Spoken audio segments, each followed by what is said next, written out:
Merhaba arkadaşlar. Öncelikle kanalıma hoş geldiniz. Bugün size Oblivion etkinliği hakkında bilgi vermeye çalışacağım. Bu etkinlik hakkında detaylı çalışma yapıp çalışmalarını benimle paylaşan 3 sunucudaki Tenra, Oiki ve Lord Riven arkadaşlara teşekkür etmek istiyorum. Şimdi sizlere görseller üzerinden bu etkinlik hakkında bilgiler aktarmaya çalışacağım. Öncelikle binalar ve bunların özellikleri hakkında kısaca değinmek istiyorum arkadaşlar. Kraterlerden başlıyoruz. Bu binalar önemli binalardır arkadaşlar. Ve savaş başlar başlamaz bu binalar aktif olur. Bütün oyuncular da ilk önce bu binalara konvoylarını göndererek toplamaya başlarlar. Ve size bir ayrıntıyı anlatmak istiyorum. Bu binalara gönderirken lütfen konvoyunuzda ekranda gösterdiğim şu iki mor kahramanların olmasına dikkat edin ve özelliklerinin de aktif olmasına dikkat edin. Bu sayede konvoylarınız daha hızlı toplayıp siz düşmanlarınızdan bir adım önde olabilirsiniz. Bu stratejik bir hamledir arkadaşlar. Bu binalardan göktaşı elde edeceksiniz arkadaşlar. Ekranın sol üst köşesinde göreceksiniz zaten. Orada taş şeklinde olan malzemeler göktaşı malzemeleridir arkadaşlar ve bu malzemelerle gözetleme kulesi inşa edeceksiniz. Gözetleme kulesi de diğer önemli olan bir binadır arkadaşlar. Bu binayı sadece R4 veya R5'ler inşa edebiliyor. Bunu inşa etmek için de meteoroidler gerekiyor. Meteoroidleri de bildiğiniz gibi az önce anlattığım üzere kraterlerden elde edebiliriz. O detayları iyice anlayıp ona göre hareket etmenize fayda vardır. Şimdi inşaat edilirken ne kadar fazla APC destek atarsa o kadar hızlı inşa ediliyor arkadaşlar. Yani etrafında olan arkadaşlar bir an önce konvoy gönderip daha hızlı bitirmeyi sağlayabilirler. Yani buna dikkat edin.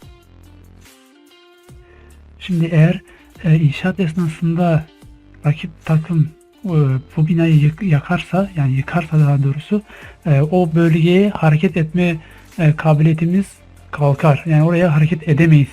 Bunun için burayı sağlam tutmaya çalışmalısınız arkadaşlar.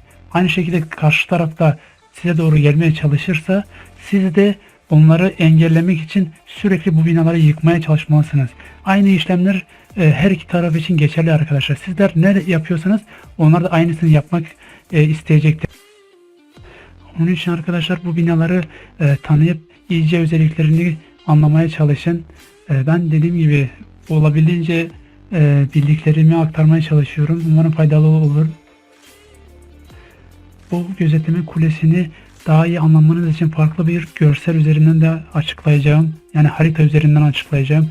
Onun için buraya şimdilik geçiyorum arkadaşlar. Orada da bazı detaylara değineceğim zaten. Şimdi de karşımıza karakol çıkıyor.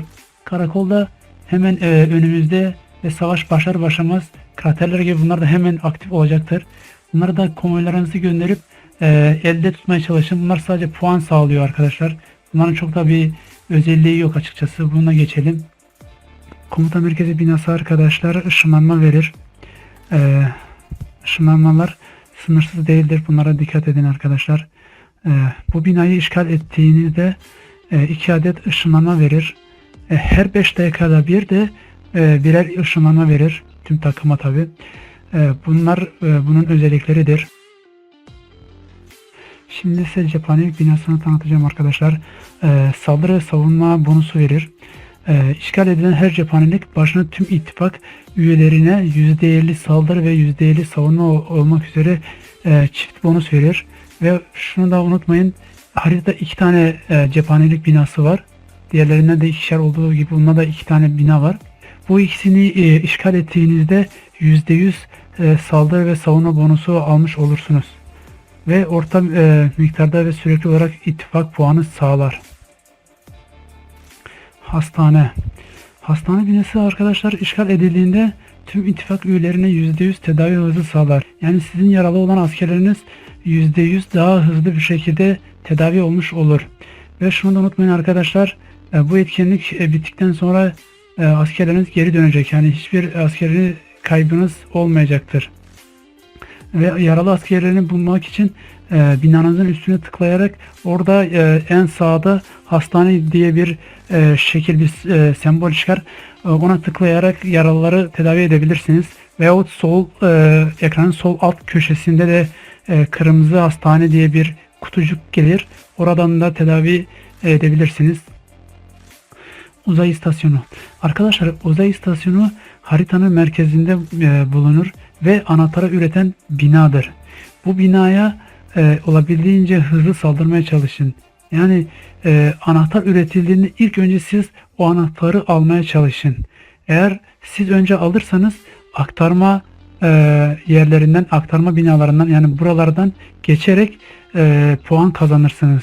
Bu binaların da sizin elinizde olmasına dikkat edin. Eğer sizin elinizde değilse anahtar alma görevi başarısızlıkla sonuçlanabilir. Uzay istasyonu anahtarı ittifakın ana hedefidir. Uzay istasyonuna varan ilk oyuncu o anahtarı alır. Anahtar aldıktan sonra rally merkezi 1'e gönderir. Bu rally merkezinden 2 tane olduğu için arkadaşlar, ilk önce uzay istasyonuna yakın olan, yani 1 numaralı aktarma binasına gider. Yavaş bir şekilde tabii gider araç, anahtar aldığı için. Burada 30 saniye süresi vardır. Yani 30 saniye orada bekler.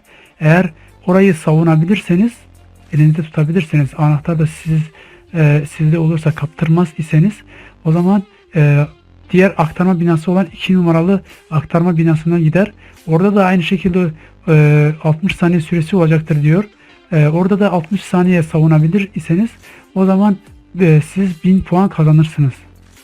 Şimdi gelelim önemli bilgiler ve özet olarak açıklanan bazı detaylara bakalım. Şimdi 1 saat süren savaş sonunda daha fazla puan olan takım maçı kazanır. Normalde 1 saat süre var ama ilk 10 dakika bekleme süresidir. Bu normalde 50 dakika süren bir savaştır aslında. Gözetleme kulelerini zincir gibi birbirine ekleyerek ilerleme sağlanır. Yani gözetleme kulelerini olabildiğince önünüze katarak ileriye doğru hareket ettirmeye çalışın. Gözetleme kuleleri inşa etmek demek daha fazla meteoroid ele geçirmek demek. Yani göktaşı ele geçirmek demek. O yüzden kraterlerden göktaşı toplama ilk etapta çok önemlidir. Savaşta hiçbir asker ölmeyecek. Yeteri kadar askerimiz varsa bu etkinlik sırasında asker iyileştirmek zorunda değilsiniz. Askeriniz çok azalırsa iyileştirme yapmanız gerekebilir. Her iki durumda etkinlik sonunda askerleriniz size iade edilecektir. Daha önce de belirtmiştim zaten. Işınlanmaları doğru harcamak kritik önem taşıyor. Gözetleme kulelerini korumak kritik önem taşıyor. Harita etrafındaki binaları himayeniz altında tutmak büyük önem taşıyor. Hız en kritik konu. Araç kullanılması tavsiye edilir. Savaşçılarla haritanın bir ucundan diğer ucuna 3 dakika mesafe vardır. Yani arkadaşlar, olabildiğince zamanı tasarruflu kullanmaya çalışın. Demek istediği şey bu. Şimdi size harita üzerinden birkaç şeyler anlatacağım ve konuyu bitireceğim. Evet arkadaşlar, sizlere harita üzerinden bunların isimlerini teker teker anlatmaya çalışacağım. Öncelikle bu mavi alandan başlayayım. Bu mavi noktada biz ilk önce başlıyoruz. Burası da düşmanların olduğu nokta, tam karşımız. Şimdi biraz daha yakınlaştırarak teker teker isimleriyle anlatacağım. Bu ikisi karakol arkadaşlar. Karşıda da aynı 2 tane vardır. Ondan sonra komuta merkezi. Bu ikisi komuta merkezi oluyor. Ondan sonra burası cephanelik. Burası da cephanelik. Burası hastane. Ondan sonra buraları aktarma noktaları. 2 bize ait, 2 onlara ait. Burası da uzay istasyonu oluyor. Roket tamir istasyonu da bir tane burada, bir tane de karşı düşmana ait bir tane daha var. Burası. Yani haritada görebileceğiniz binalar bunlar. Şimdi arkadaşlar, buradaki binaların çoğunu zaten tanıdınız, yani biliyorsunuz. Şimdi anahtarın alımı ve gözetleme kulelerini ilerleme şeklini biraz buradan anlatmaya çalışacağım. Bizim başladığımız nokta burası olduğuna göre Buralarda da kraterler ortaya çıkacak. Oradan elde ettiğimiz göktaşları ile gözetleme kulelerini inşa edeceğiz. R4 ve R5'ler unutmayın, onlar inşa ediyordu. Onlar inşa ettikçe bu şekilde inşa edecekler ve ilerleme bu şekilde kaydedilecek. Gözetleme kuleleri ile olabildiğince uzay istasyonuna yakın olmaya çalışın arkadaşlar. Çünkü buraya yakın olan oyuncu veya takımlar ilk önce anahtara sahip olabilme şansına sahiptir. Diyelim siz anahtarı aldınız. Sizin arkadaşın veya kendiniz aldı. İlk önce buraya aktarılır oluyor. Burası da 2 oluyor. Bu iki binanın da sizin elinizde olmasına dikkat edin. Eğer bu sizin elinizde değilse yüksek ihtimal bu görev başarısızlıkla tamamlanır ve hiç kimse puan alamaz. Diğer anahtara kadar beklemek zorunda kalırsınız. Dediğim gibi bu iki binanın sizin elinizde olmasına dikkat edin. Aldığınız anahtar ilk önce buraya gelip 30 saniye bekleyecektir. Burada başarılı bir savunma yaptıktan sonra 2 numaralı aktarma binasına aktarılacaktır. Ve burada da 60 saniye gibi bir süre sonunda puan sizin lehinize işleyecektir. Dediğim gibi arkadaşlar, benim anlatacağım konular bunlar. Umarım faydalı olmuştur.